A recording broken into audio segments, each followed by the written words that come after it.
Yendemni lamda leirasu fazaba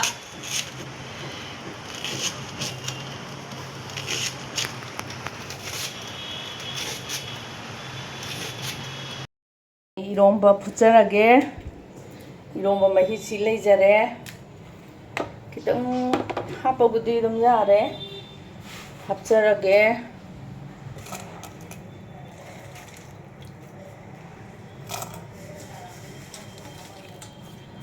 Yendem ne Thangjink ne adagi sebot ne irondoi ne ba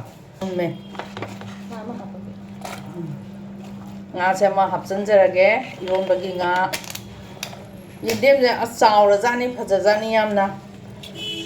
do mayam khakha sum thagatjarake mayam comment pibiro subscribe su kha yam tawbide khakha yam tawbiyo subscribe yam tawbiyo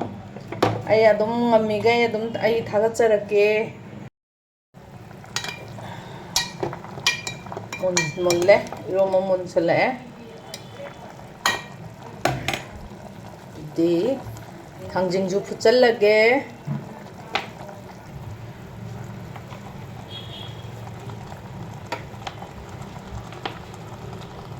Thangjink duk chaba phangnadabagi ko dum thammaga kano tawbanida matam su yoksalae Thangjink amuk laani yongchak loisalani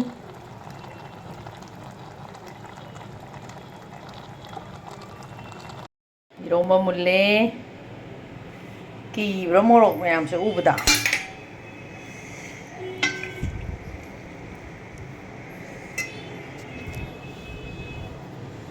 Thangjink sinane ngase ngase ngana hapmangbar mane ase ngase loi toy hore Eronba dabu loina ngase loi toy gre do hore mu lon lola hutsarage dugane kanu ma tawgi nga thum yakpi ama tawrage nga thum yakpi ama tawba nga thum ai ironjarage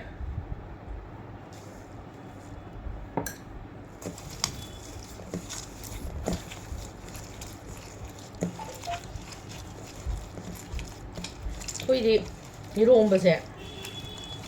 nga thaktabase tawheidabaga chap manai baduna sum lamda leirabanina sum rauga pangthak thakchan wane ba yumdaga di ko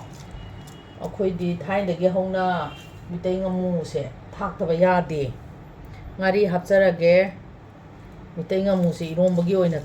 haptaba yade ba hujiksu dum tawe yumdadi koina mapanda leibagi dum samjan wane ba nga haptaba su yade na khangdeda akoidi hotel dagi haujarakpani ko dagi pujari gi masuni akoidi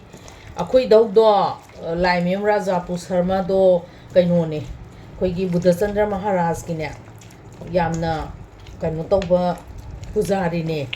aduna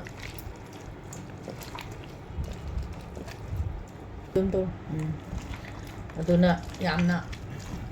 koigi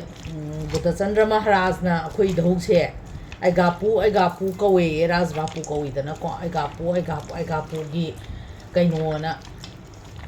aigapu na thongdradi yadaba idhongna thongdradi aduna yamna khangde konunga yamna naknana mari leinaba akoi idhongne tagi loina konunga di mari leinare akoi di aduna akoi di Hindu hotel ana thaina daki chauna Hindu hotel ana mayamna khangnadaba leiponte hoglokleba ngangsingna budi khangaroi aduna Hindu hotel gi chainjang haraga di loire aduna khangde akoisu dum moi matau tamdana chaba thakpase khara dum pechare mayam haudo mandane Eronbase tengone